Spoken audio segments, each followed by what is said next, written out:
Hey guys, Ray Parra again with Is It Wrong? And I have my special guest with me today, Eli Prinsen. Eli, how you doing, brother?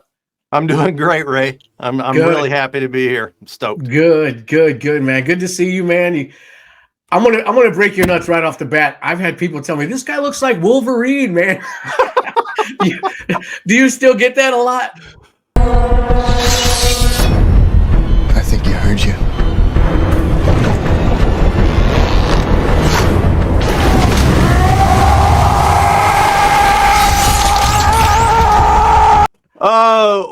When I trim up and keep the mullet, I get it all the time. It's so funny, man. I'll be honest with you. Before I went and started broadcasting today, I actually went on Facebook and started looking for a bunch of pictures of you. So I'm like, oh, the heck with it. So then I just Googled your name, Eli Prinsen, and I clicked photos. The first one that came up was you looking like Wolverine. So I saved it. I'm going to post it later on. Or I might fly it into the clip here somewhere, but it's awesome, man. It is awesome. So, dude, how you doing, man? I'm doing great, man. I'm doing great. Yeah. One more thing about the Wolverine thing. That all started for I've got some crazy stories about that. I mean, maybe we can get into that later, but I never watched the movies. And when I was a kid, the comic books, he wore like a mask and all that stuff. Right. Well, when I got into the band, when I my time with Warrior and I met Brian, Brian was calling me Logan. Oh, wow. That's crazy. But I used to always wear the motorcycle jacket. I had no idea. And, used to wear the beard the same way on the side. Oh, yeah, man. And I was in Norway playing Nordic Fest. And there was these big, tall Viking guys calling me Logan. And I thought, so when I met Brian and all the guys and Brian's friend looks over and says, where'd you get this guy? 3 Mile Island or whatever? Oh my God. And so finally I asked Brian, I said, Brian, what's the deal with this Logan thing? And he told me, you got to go watch Wolverine Origins and then you'll know. And I was like, okay. That's where he got it was the same motorcycle jacket and I had the same haircut. And finally I knew what people were talking about. Do you think that those guys that were calling you Logan really thought you were him? You never know, man. You never know. Dude. But I kept hearing that, and I was like, "What is everybody talking about? Wolverine, Logan." And I'm like, it's funny because you know what? Actors pop up all over the world, right? We got this team right here, right now in Palm Coast, in my city where I live. You remember Ice-T? Vanilla Ice, baby, that guy, Vanilla Ice. Okay. Oh yeah.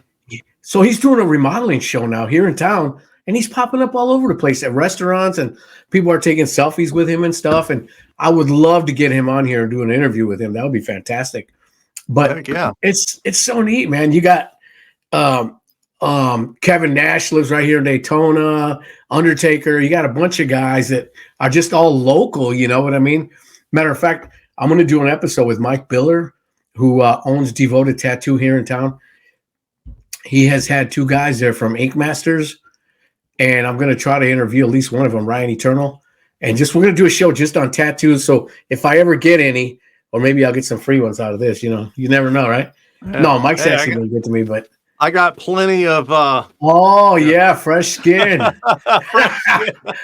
Hey, I got a pen around here somewhere. We can do some fake stuff. Yeah. A trial run. Yeah, there you go. Shoot, man. But so there's all kinds of people that come out of Palm Coast or come here, and I'm sure you see them everywhere too, man. But it's pretty cool. Yeah, that's cool. Yeah, I didn't know that Vanilla Ice was still doing that. I remember I caught that show a while back, and I didn't know if he was still doing it or whatever, if it got put back on or whatever. But yeah, it's really cool. My wife loves those shows, and she forced me to watch them, and then I got all into them. You know how that goes. So I was just like, all right, man, we're gonna watch them flip this house, move the bus. Oh yeah. Well, dude, that guy, he actually lives here in Hammock Dunes. The guy from Move That Bus, whatever his name is, he's got a big house down here. It's pretty cool. Yeah, man. Yeah. And you know what's funny is you say, your wife's got you into these shows. My wife will get me into any show except for one thing, bro. I cannot stomach the Christmas time. the Christmas series with the same actors, different shows. It seems like it's even the same freaking music, man. I can't do it.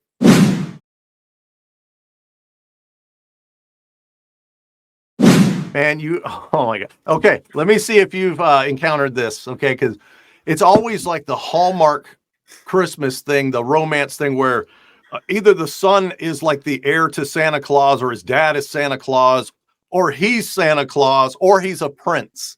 Yeah, dude. Yeah, I've got every one of those. And she's got a kid, and Yeah, the kid ends up meeting him. They become friends. The first boyfriend was a nightmare, of course. Yeah, dude. No, I've never seen any of those. What a great idea for a show. Yeah, dude. But you know what's really cool about that is you can get the same group of actors and just use them on all different things, and just pay them for doing the same thing, but just with a different name. Yeah, that's what it seems like. It's like, but they always got to plug, what is it, Folgers or some kind of coffee or something? Yeah, bro. Hey, I drink Grumpy's coffee. You see that? I don't know if you can see that. Grumpy's. I like Breakfast it a and lot. lunch. Heck yeah. But actually, the coffee that's in there is Starbucks. Don't hate me. I love Starbucks coffee. Hey, man. Right on. The stronger the better. I got a Javalia traditional in Oh, here. yeah, man. Dude, I did Javalia for years, man. Ordered in the mail and come in, yeah. Well, Bruce told me he tried, he's a Dunkin' Donuts guy, diehard, right? I know he is, yeah. I had him try Javalia, and he told me it gave him nightmares. I was like, what? What? And he's like, yeah, it gave me nightmares, man. Oh, my gosh. Nothing like Bruce with nightmares, right? Right. My goodness, man. Yeah. Go back to Dunkin' Donuts, man. Yeah, bro. Yeah. So you want to share what happened today on Facebook with us? Yeah. Freaky, right? So, yeah, very freaky. Now, Ray and I had, Ray asked me if I would come on here, which I was super happy about. But we talked about this when he first conceived the idea for the podcast. And so I was like, yeah, just let me know whenever, you have a spot or whatever. And so we had this planned already. Well, then out of nowhere today on Facebook, you know how you have those memories to look at? Well, it popped up and it said, your friendship, you and Ray have been friends for 13 years. And it just happened to be the day that we had planned to record this podcast. It was like, what? And what's more ironic about that is the fact that you and I have never actually met in person yet. We've been friends for years. You know what I mean? In fact, I remember you calling me and saying, hey, man, Warrior's looking for a singer after you quit. What do you think? And I encouraged you to join Warrior. Oh, I need to quit hitting the table.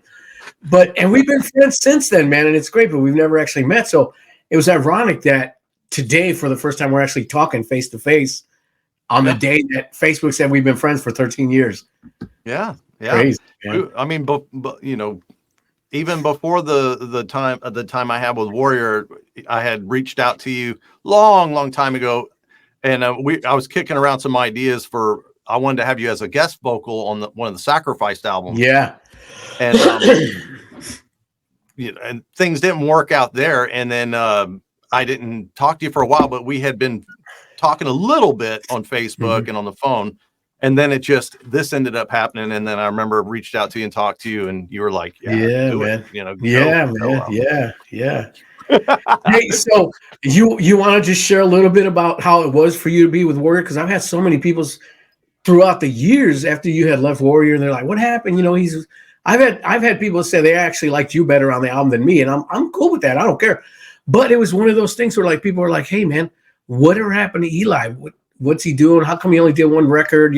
What's he been doing since and stuff like that? I know you're doing your hybrid vocal techniques and stuff, but let's talk band wise. Let's talk Warrior and how your experience was with that and stuff like that.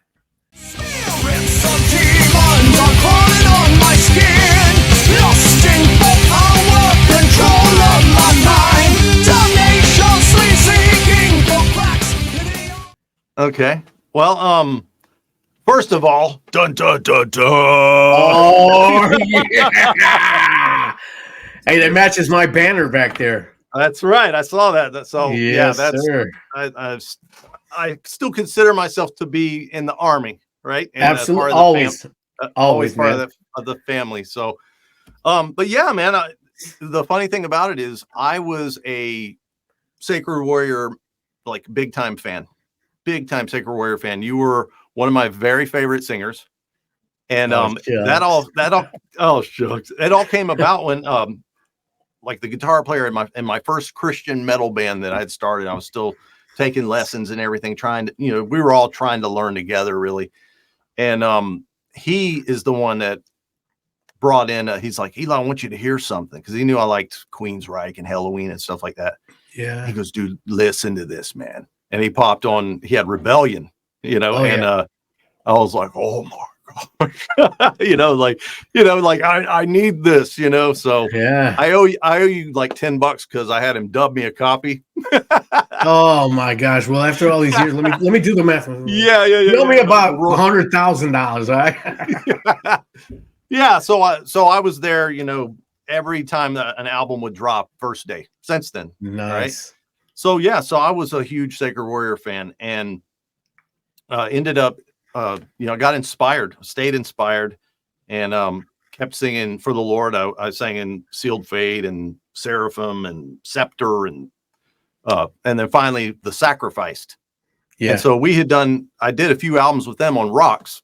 Right. And then we had just started to write the fourth one when I saw the post that Steve had made on Facebook about, and I'm like, man, Ray's not, what's going on? And so I thought to myself, should I do it, man? Should I? Because it's like, that's kind of, I mean, I know it's like the secular world, the Christian world, but like, that's kind of like trying to replace Bon Scott, except for he was dead. You're not, right. Yeah. And thank you, but Lord. I thought to myself, I thought, man, dude, I would love to do this. I love this band. I've loved this band since I was, 18 years old. Yeah. And so I put together an audition. I sent them a whole bunch of all these songs I thought they'd be impressed by from the Sacrifice, me singing really high and everything. Oh yeah. And then when I finally asked, I was like curious, like what was the deal breaker? Which one did you like? I was just curious. And they're like, oh, that stuff, you sing too high. You can see here how Bruce and Steve would say stuff. Oh yeah. It was that. Hey, say too high. The guy's singing too high, Yeah. We don't want King Diamond. There you go. he goes, it wasn't anything you sent. It was that video we saw of you doing a Dragon Force audition. And I'm like, my gosh. I'm like, are you kidding me? But but I could, when I watched that back, there were a couple of times where, this is just because you're one of my influences, there were a couple little times where I hit an awe vowel and it sounded like Ray. Oh, there you go. There you go. So maybe that had something to do with that. I don't know, a lot of praying but I got it. I'm not trying to turn this into a super long thing, but but that's how it happened. And then did the audition, and then a couple of the tracks, you had already done a couple of little some writing on some of them. Yeah. And so those were the audition tracks. So I kind of had a little bit of an idea of what to do with those. Right. It's because instead of having to come up, let me come up with lyrics and do it. So I got the gig. I had got in touch with you and talked to you and everything. And then I was like, okay, cool. I'm going to do it, and so then being in the band, like I was watching your previous show with Dave. Yeah.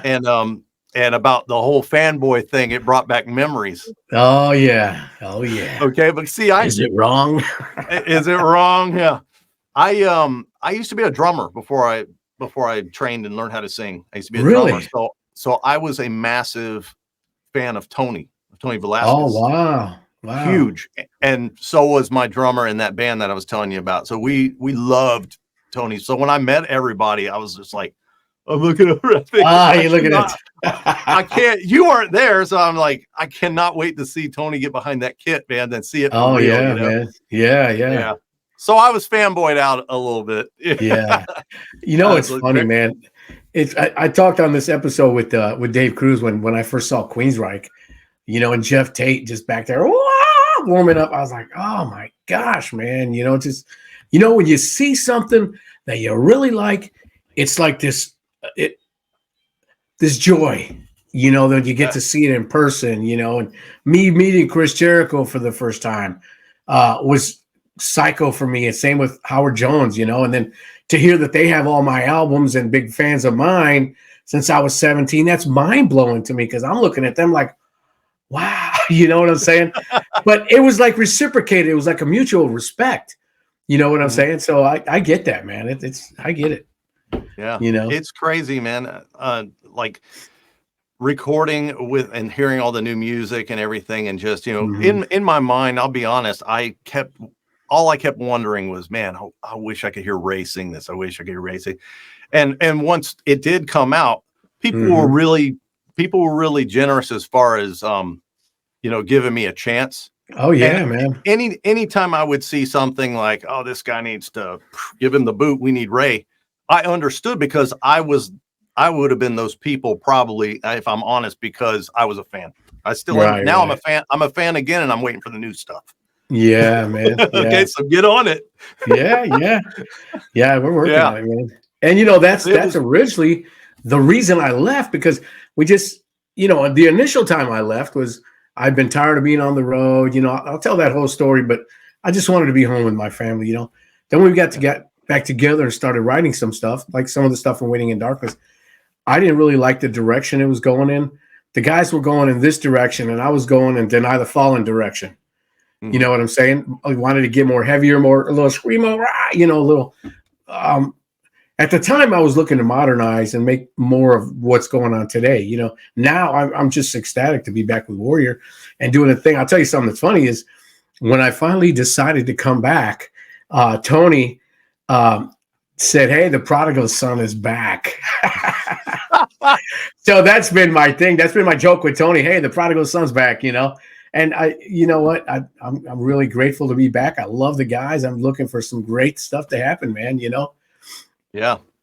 I remember when I first got in, and I had heard some of the same thing that, you know, and I knew the direction you were wanting to go. And then I could tell once you put some stuff out, I'm like, yeah, I mean, he's doing it. He's getting that out. And I'm super happy also that you're back with them. Yeah. And that you still have other projects going. You know, so you're gonna reach a lot of different people in different ways. That's great. Yeah, man. Yeah, hey, one other thing that's kind of cool. I had got this in the mail. Is it a check? No, the child mentioned a check. Yeah, there you go. You and I ended up being on a compilation CD on different bands, man. And really, neither one's Warrior.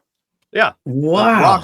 Rox put this out recently. Let's see if you guys can see that. Yeah, Not Today, Satan. I Want to Rock. I Want to Rock. Yeah. So The Sacrificed, the new song from my band, The Sacrificed, is on there, and then Deny the Fallen.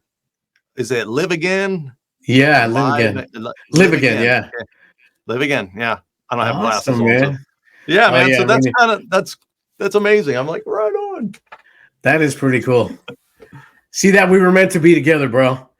I know. You know, I'm gonna put you up a stool over here, and you just start doing the podcast with me. Let's go. I'll be in the background. So listen, give me a little taste of what your hybrid vocal technique classes are all about. What do you do it in groups? Do you do individuals? You do videos? You do personal training? What do you do as far as in a whole with your company, as far as vocal training and stuff? Yeah. Well, the online lessons are one-on-one. I haven't got into the whole group lessons thing because I like to give one-on-one attention.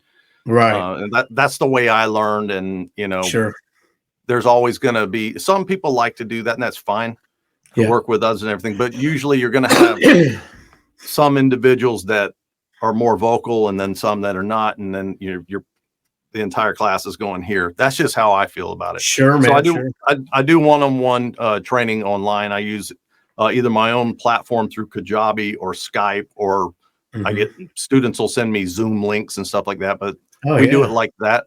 And then as far as like at home training, I have programs. I have study courses that I've done like the entire training program where you can either get it online, stream it, or you can download it and keep it. And I also have memberships where you can get the whole library of programs and the community and discounted lessons and hangouts and stuff. Okay. So there's all kinds of different ways to get on there.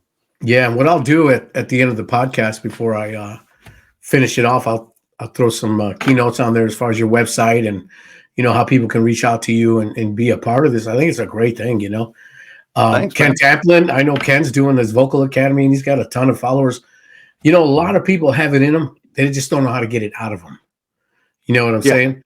And what you guys do, and so many people have told me, hey, you should be a vocal coach. Or I don't know how to be a vocal coach. I don't want to be a vocal coach. I just want to sing. You know what I mean? I want to sing and I want to talk because I like to talk. But I think it's great the guys that can do that. I don't even know how to do it, or I just, you know what I'm saying? Right. See, with me, I wasn't just somebody that was a good singer that decided to teach singing. Mm-hmm. To me, that I don't know how that would work if you hadn't learned, unless you just kind of could get someone to just watch you and do it. Yeah. I was somebody that had no business doing this at all. I was a drummer. Oh, wow. I couldn't even sing background vocals. I was in a band and we needed backing vocals, and I'd got one of those little head-worn mics so I could play drums and sing. Oh yeah. And then the old Kip Winger looking thing. Kip Winger. Oh my gosh. So I quickly realized I couldn't do it. I had this voice, hey, what's up, man? I had this kind of a voice, and I couldn't do anything with it. And then a buddy of mine was going out to Largo every week, and he was a really good singer, and he had improved like crazy. And everybody was like, dude, what are you doing? And I saw him one time, and during like a break, we were taking a break, and we hear this guy wailing where we were all practicing. And I told my guitar player, I said, dude, let's go check this out. My drummer was the singer was all like jealous, like, so we go around the corner. It's this guy that I've known for years, but I hadn't seen him in a while. And he was just raging, man. And wow. I said, dude, what happened to your voice, man? And he goes, Eli, come with me Saturday, man. You free Saturday? Come with me. I went, and he and I drove out to Largo, and that's where I met. That's where I met Al Cohen. That was my vocal coach. Wow. And so that day I was like, take my money, because I saw him teaching my buddy, and he was fantastic. And then we're leaving, and in walks in the singer from Crimson Glory. Oh wow. Stage name Midnight, which is no longer with us, but so I thought, what the heck is going on here, man? And wow. And so what ended up happening is after Jerry moved to Atlanta, my friend, I had to have lessons after midnight. Oh yeah. Yeah. And I was like, oh yeah, listening to this guy, Oh yeah, man. So yeah, it was you always had to bring it, and I had all the excuses. Oh man, well, I got allergies, and oh yeah, come on, Elijah, let's go to work. Come on. Yeah, yeah. For me, I follow this guy on YouTube that I don't want to mention his name, but I just do like choir warm-ups, believe it or not, just to warm up my voice. And right now, I haven't done them in a few days because I've been sick, but I try to do them every day. And it really takes you from down here to up here, just warm up wise. You know what I'm saying? I know how to get from here to here to here, but I need to keep my voice warmed up. I have so many people say, how is it that you can still sing like that? And I'm like, the grace of God, man, because I'm an old dude, and the only thing I do is warm ups, And the guys always, when we have a show, they're like, hey, don't talk too much before the show. I talk for a living. You know what I'm saying? Not with just this podcast, but I'm a construction manager. I talk. That's what I do, is I talk to people. So it doesn't affect my singing. You know what I mean? So for me to go to a show and just sit back and, be quiet, that's not going to help me any. I need to keep talking to keep my voice warm, Yeah. There's certain things you could do to make that better, but hey, it's working for you. So. Teach me, oh great one. I'm not beyond that, bro. I'm not beyond that. I'm not above that, I should say. You sing like an angel, and mine is just training and the love for singing and a lot of practice and just doing my best. So you you have not taking away from all the practice and all the, everything you've done. I'm just saying your voice is just incredible. And Thank you, man. plus I know you probably trained with something along the way, but it's just to hear you do what you did at such a young age. Mm-hmm. It is like, a lifetime of me training. You know what I'm saying? It just sounds so good. I'm like, God. Yeah. Who was kind of like my vocal coach was my mom. Yeah. My mom was a concert pianist, but she could sing. And it wasn't like she was my vocal coach. It was more like she was coaching me in what I was doing and saying, well, that doesn't, try this, try that. My mom would always tell me, when I got in a band and we started doing shows and stuff, she'd be like, what you have to do when you go out to this next show? And I'm like, what, Mom, what? She goes, do what nobody else is doing. Be all theatrical. And that's one thing I do. I'm very theatrical on stage. I've done that forever. You probably never noticed this, but I'm a big guy. I don't move around that fast, okay? But what I do is I try to bring the theatrics, you know what I mean? And that's one thing that my mom really instilled in me, and I do it all the time, but real actual lessons and stuff like that, I don't want to say I've ever had any. But again, I'm not above that, you know what I mean? Especially now that I'm getting older. I would do something, I'm not above that, Right, just maintenance. Yeah, exactly. Keep it strong for the rest of your days, man. Yeah, man. Not days, years, bro. Rest of my years, decades, years. I rebuke that. Not days, millennium. Sorry. Yeah, man. It's funny. I always tell my kids I want to live till I'm 100. But as long as I'm got my functions about me and my wits, and they're not having to change my diapers, and you know what I mean, and then I'll be all right with that. But I'm an active guy. I'm a real active guy, so I don't think that'll ever happen. But that's cool. I praise God, man. But hey, so let me ask you this: any prospects of any new bands or anything coming on with you, or any new music, or?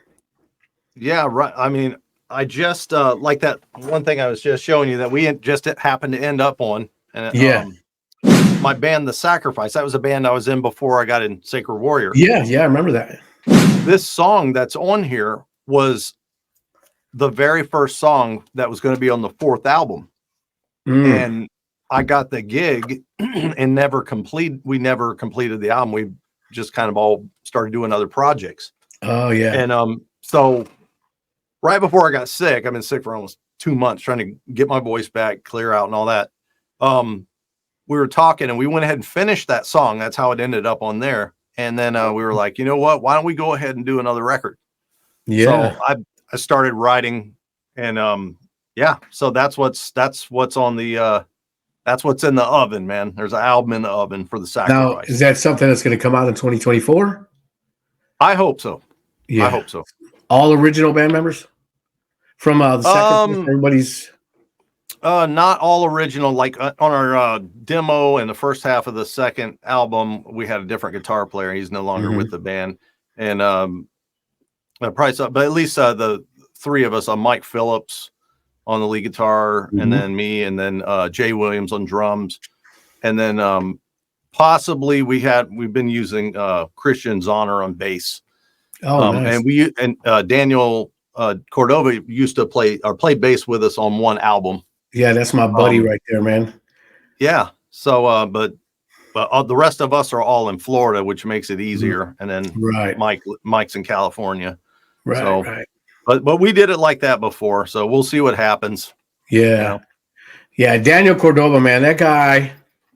I love that guy. We always have this ongoing joke that he says I got the voice, but he got the looks, and we're brothers. We're twin brothers, but I can sing and he's pretty. He says, Oh, I'm like, okay. Hey, Danny, I'll take that, bro. I got no problem with that. It's hilarious. But no, genuine good dude, man. Just a good dude. But hey, so another thing that I've always wondered, because of your singing style and everything, who's like your favorite bands outside of Sacred Warrior? Who are like your favorite bands? Before I started listening to, I got introduced to Christian metal back in the heyday of Christian metal. I was a big, I'm going to give you my favorites and my dream vocalist, which, It was I always liked Rob Halford, of course. Oh, You know, Rob Halford from Priest, and Michael Kiska and Jeff Tate. So Halloween, the early Queensryche. Yep. And Dio.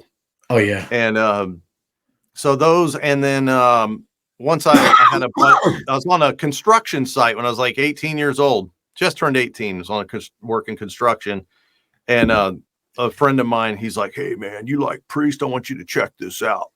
And he pops in Saint, and I had no idea what this was, and it was Times In. You know, starts out all creepy, and then Josh Kramer starts singing. And to me, he sounded just like Rob Halford. Like, oh yeah, of course, yeah. And he's wailing, and I'm like, dude, what is this? I've never heard this. I thought it was Priest. And then he's like, and he starts going through his mixtape, you know, which he has, you know, I didn't even realize what I was listening to until later. There was Warrior on there, Saint, there was all these other things. And then for a while I had got into Haven once I was listening to Christian music, you know. And, but yeah, man. So yeah, my favorite singer for a long time, which this is crazy. I don't sound anything like this, but my earliest kind of like, wow, that's awesome, was actually Bon Scott from AC/DC. Really? My oldest sister used to listen to the old stuff, you know, like in the 70s when I was a little kid. So yeah, that's what I used to hear, that in Boston. So I was listening to Brad Delp and Bon Scott singing. Oh yeah, and I was like, man, they sing polar so opposites. Exactly. You know, you had the clean and the filth. Yeah, man.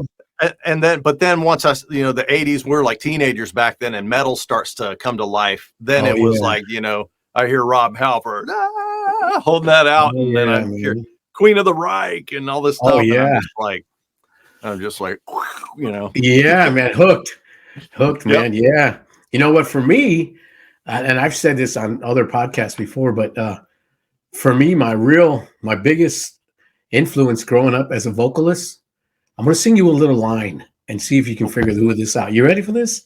I'm ready. It's not unusual to go out with anyone. You know who that is? Are you talking about Tom Jones? Tom Jones, baby. Tom Jones, dude. That guy to me. I'll tell you what. Number one, he had the voice. He had the moves. He had the girls. Come on. And, dude, I was just like, wow, that Joker. Just the depth in his voice and the quality. And I was like, wow, man, you know. And at that time, I wasn't even really a vocalist. You know, I started out playing accordion, then violin, then bass guitar, and then a rhythm guitar, and then singing. But Tom Jones, I would listen, and I'm like, man, that guy can sing, man. You know, so I really, listening to Tom Jones is the one thing that really got me saying, man, I think I could do this. You know what I mean? And so I tell people that, and they're like, oh, okay, pal. You know what I mean? But you can't take nothing. I seen a special with him, I don't know, 3 or 4 years ago when he was on TV, and they asked him to sing that song, and he sang it exactly like he did back in the day. Didn't lose nothing. The punch was there. The depth was there, you know? And I was just like, dang, that boy can sing, man, you know? And so that was really one of my first biggest influence. And there's obviously Dio, you know, Queensryche, you know, Jeff Tate, and then Bruce Dickinson and all them guys. Oh, dude, how could I forget that? That was one of my top 3, Bruce Dickinson. Oh yeah, man, yeah. I should be shot for that. How could I forget that? That's like one of the big ones. I was a huge Maidenhead when I was a kid. Yeah, dude, I'll edit that part out. Okay, no, I won't. Oh man, but so that was the thing for me, was just Tom Jones, and like I said, then I got into all these other guys. And ironically enough, I was a guitar player in a band, and we had a gig, and my our lead vocalist was drunk as heck. The day of that gig, he shows up all stupid, right? And the guys are like, Ray, man, you think you can pull this gig off? Because I was doing all the BGVs. I'm like, heck yeah, man, I'll do it. So I'm playing rhythm guitar and singing. I did the whole set. And you know what? I said that day, I said, you know what? I like singing more than I do just playing guitar. And from that point forward, we fired that guy because he was an alcoholic. And I took over singing. And I just started singing, you know, and it was great, man. It was just fantastic. You know, so that's man. Yeah. I finally get the story, man. I never knew. Yeah, there was something that came up when I was with Warrior, Steve had made a comment. It was just a small thing. He may not even remember this, but it stuck out to me because it was something that I was really, really like, I paid a lot of attention to. Yeah. And he said, I'll do my best, Steve impression. He's like, okay. Ray has the, he has a little bit of rasp in there. Oh yeah. Ray has this special vibrato, and he get the Chicago accent. Oh, I'm sorry, Steve. I hope you're not mad at me. No, but he says Ray has this special vibrato, and he was right. And I was like, I knew exactly what he was talking about. Yeah. And you were doing this back in like what, 87, 88, somewhere around there when you first did Rebellion. Yep. And I always figured, well, I figured just like me or any other singer, you probably had like certain influences. Like you were probably listening to a lot of Queensryche and things like that. But your vibrato is very much like a lot of the power metal singers, you know, all the Scandinavian, Swedish power metal. It's a very wide band, but it's precise. Right. And I remember actually slowing it down to figure it out. Oh my goodness. That is hilarious. Yeah. He's like, oh yeah. And you know what's funny is sometimes I would have to try not to do it because it was just such a natural part of my singing, you know. It was like, I don't know. No, don't ever hide that. That's the jewel right there, man. Yeah. I did. Was... when we did the Worldview record, I was able to bring a lot of the, I don't want to say prettiness in my voice, but that gentleness in my voice out in that whole record, you know. And I think the Worldview record, we didn't get enough push behind it, so I think that would have done a lot better. I don't know if you ever heard it, but my singing on that record, man, is just so different, you know. It's a lot more melodic and stuff, you know. I loved your vibrato, and I remember when Steve Watkins mentioned that your vibrato was like special or there's something about it, I knew exactly what he was talking about without having to ask. I was just like, I know, because I remember, like I told you, slowing it down to try to figure out like the pitch, if it was going above, below, or both, or how far. Right. Because it's perfect, and it's there's a lot of singers that are highly trained that have that vibrato, but it's, you know, you had this when you were a kid. Yeah, you know, it's something you're born with, right? I didn't have any. I had no vibrato at all. I had to be taught how to create vibrato. I was that bad. I wouldn't say that's bad, you know, but I was singing like Joe Elliott, except for without the range. Oh my gosh! Just, you know, nothing. I actually had to learn how to create it. Yeah, dude, I love Def Leppard, man. I love Def Leppard, and then I got to see them live recently with Motley Crue, Joan Jett, and Poison. And Poison killed it, man. Bret Michaels, that guy, such a showman, great voice. And Joe, I just wasn't impressed with Joe Elliott's show at all. I don't know why. I don't know, bro. He didn't do a whole lot. You know, he just kind of stood there. And if you can stand there and kick butt and put on a visual show or something, it just wasn't. I felt bad because they were actually the headliner. And when they're up there playing, so many people were leaving. And I'm like, wow, man, I don't believe this. It's Def Leppard, man, you know. But you know, you get I think you get complacent and you think that the name will carry you, but that's partially true, but not really, man. You have to give people are paying high dollar to come see you. So you got to give them something that they can take home and say, wow, what a great opportunity this was. What an experience that I had seeing Def Leppard after all these years. You know what I mean? We're not going to talk about Motley Crue, but Bret Michaels, Poison, man, that guy's incredible. Just a great showman and everything. Love that guy. Yeah, I saw Def Leppard twice. Once was actually the Hysteria tour, and I think it was like either the first or second show where the drummer didn't have his arm. Yeah. Yep. And I want to say it was the first show. It was on New Year's Eve, and Tesla opened. Well, ironically, I saw him again in 2016, and Tesla opened. Oh wow, that's great. But they were still ripping. He did a good job at the shows that I saw. So you never know, man. Bad night. Yeah, man. Yeah, something going on in his life. You never know. Yeah. No, that's great, man. That's great. You know, it's a thing. Like, I get the feeling of like when certain bands and musicians, vocalists, drummers, guitar players, whatever, when you get to that point where you're just no longer able to really do it and please the crowd, it's time to say, you know what? It's like a football, like a quarterback. Hey, man, I've won so many Super Bowls. Let me go out like this. I'm ready to retire, and let me go out with a bang versus, let me try one more. Yeah, that was okay. Let me try again. That one sucked. You know what I'm saying? Give it up. Give people good memories of what you've done and let them be proud of who you are, man, you know, and instead of, you know, them saying crazy stuff, you know. I don't know. Yeah. I don't know. I'm not there yet, so yeah. Nope. I don't see that happening to you. I just don't. Not anytime soon, anyways. We'll be here on our 100th anniversary of this podcast, both of us and Darth Vader.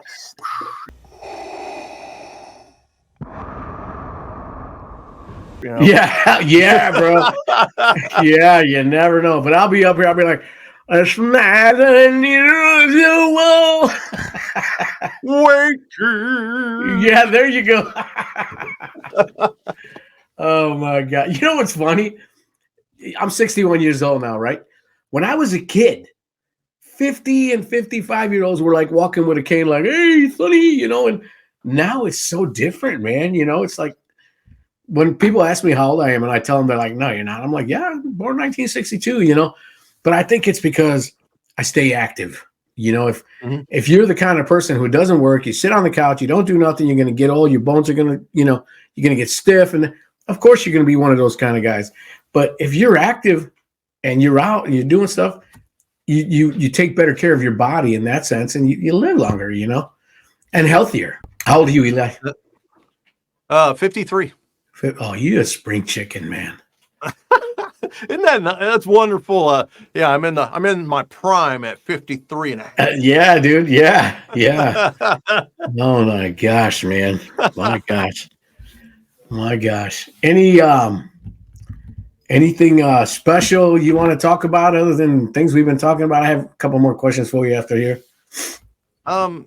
Well, I mean, you touched on pretty much everything. You know, this I was going to mention that I'm working on a new album with The Sacrificed. I hope 2024, maybe early 25. We'll see. It just depends. It just depends. And you covered my hybrid vocal technique, so I'll give you the link to. So if anybody's interested in vocal training, they can check it out for themselves. Yeah, man. Yeah. I was gonna ask you, are you guys gonna be jamming at the what is that, the BMI is that festival, the Immortal Festival? Is that yes, we are. We're gonna play there. I'm actually doing two shows. I'm doing one with Worldview and then one with Sacred Warrior. Yeah. So and then we got we got that festival in Germany we're playing. In April, that's a secular festival. Yeah, man. Okay. Yeah, that'll be pretty cool. That'll be cool. Yeah, man. Yeah. I'm talking with Jimmy Brown tomorrow, and we're talking about some stuff, collaborating on some things, you know, but not musically, but as far as like doing shows and stuff like that, you know. So we're gonna get out and do more stuff. But that was gonna be one of my questions: is now that you're getting the Sacrifice back together. I was wondering if Steve had reached out to you guys, if you guys were thinking about doing a show out there this year or the following year, and then I was going to make a comment that if he does reach out to you, you guys should do it, man. It's a great place to be. It's a community, like I said in my last podcast. It's just a community of people, and you get to meet so many bands and just hang out with them and just kind of build this community, man. And it's a great thing. Kind of remember the old Cornerstone? Yeah, it's like that. You know, coming around again. You know what I mean? Awesome, man. Yeah, that'd be cool. I this year probably not. I'm definitely going to be spending time writing and getting things cooking for that. But this festival, no way. I think it's probably at this point it's probably booked. But yeah, man, if I hear something and it's feasible with everything, you know, with the rest of the guys, I would love it. I love it. Yeah, man. Yeah. You would hang out with Ray. Get to hang out with Ray, man. There you go. And I get to hang out with Eli. Yeah. the rest of the fellas. Yeah, man. Yeah. I'm back. I love that shirt, by the way, bro. Yeah, man. I love it. I saw this when I saw the footage someone had posted, I was like, "Oh, dude, I gotta watch this show." And I saw that banner, and I was like, "Oh my god, that's awesome!" And then I saw a picture of, I think Ralph or somebody had the had this shirt on. And I was like, "Dude, I gotta get Ralph Ventrella. I don't know if it was Ralph, if he had this one, but I know he's a huge Warrior guy. Yeah, dude. And yeah, he's very cool. He's very cool. He is. But yeah, I saw it and I looked it up. I found it and bought my own Sacred Warrior shirt. Yeah, man. That's awesome. That's awesome. You know, I'm going to have Ralph on here eventually because I just love his heart, man. That guy goes through hell and high water. I'm telling you. He shares the gospel at work. He gets dogged out by people, other employees, and sometimes his bosses. And he has asked me, man, he's like, "Man, do I stop preaching?" I'm like, "No, by no means, bro. You do what God has called you to do because you do it very well. And you just let God handle it, you know." Now, if it's in a corporate situation where they say, if you can preach it, but you can't do it here because you're going to get fired, that's one thing. But if they're just telling you, "Hey, man, just quit preaching, you know, hang it up or whatever," I'm like, "No, bro, no." Just like when him and Glenda started dating, he got a lot of slack for that, you know. And he said, "Ray, what do I do?" I said, "Ralph, if God is giving you the okay and she's a godly woman and you know things are right," I said, "you do what God's telling you to do. Don't worry about what everybody else is telling you." You know what I mean? Just let God direct your path. The word says that your steps are ordered by God. You know, walk in those steps, walk in faith, walk in victory. You know what I mean? So, dude, by all means, man, don't not do it. You know what I mean? Mm-hmm. Yeah. So awesome. Hey, and the last thing is, would you give me a little scream, man? One of your little technique screams. Are you down for that? Come on. You got to back up from your mic a little bit, though. I just got off of a 2 month flu. Hey, if I'm going to do it, I got to have some effects on here too, right? Yeah, go for it. It's all good. I thought you were going to make me do Waiting in Darkness or, you know. Oh, no, let's go. Let me hear it. Oh, no, man. Come on, just piece of the chorus. Let's go. Oh, waiting. That's enough. Waiting. Enough. Come on. All right, that's all right.